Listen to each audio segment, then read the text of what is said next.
ഇന്ന് നമ്മുടെ കല്യാണ ഡേ ആട്ടോ.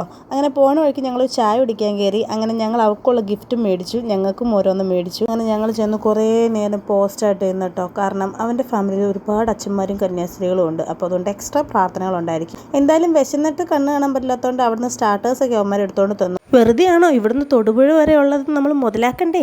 ആഹാ, അപ്പോഴത്തേക്ക് ചെറുക്കനും പെണ്ണും വന്നല്ലോ. എല്ലാ ഫാമിലീസിനെ നോക്കി അവർ കൈയൊക്കെ വീശി കാണിച്ച് എന്തേലും ആട്ടെ, പിള്ളേരുടെയൊക്കെ ഓരോരോ പാസണുകളെ. എന്തായാലും എനിക്ക് മുഴുവൻ എൻജോയ് ചെയ്യാൻ പറ്റില്ല കേട്ടോ. ഞാൻ അങ്ങോട്ടോ ഇങ്ങോട്ടോ ഒക്കെ ആയിരുന്നു. പിന്നെ അതിൻ്റെ ഇടയ്ക്ക് ഡാൻസ് ഉണ്ടായിരുന്നു. ഇനിയുള്ള വ്യൂസ് എല്ലാം മേളിൽ നിന്നായിരിക്കും, കാരണം ഞാൻ ഫുൾ എയറിലായിരുന്നു ഗൈസ്. പിന്നെ അവളെ നമ്മൾ വിരിപ്പാവൊക്കെ ഉടിപ്പിച്ച്, വിരിപ്പാവ് സാരിയിലൊരു ഫോട്ടോ എടുത്തു, അല്ലാത്ത സാരിയിലൊരു ഫോട്ടോ എടുത്തു. പിന്നെ കുറച്ചു നേരം ഞങ്ങളുടെ ഫോട്ടോ തന്നെ എടുത്തു. അല്ല പിന്നെ കുറച്ചു നേരം പിന്നെ ഇതൊക്കെ കണ്ട് നിന്നു കേട്ടോ. പിന്നീട് ഗൃഹപ്രവേശനത്തിൻ്റെ ഭാഗമായി നമ്മൾ കുട്ടിയെ വീട്ടിൽ കൊണ്ടേ കളഞ്ഞു.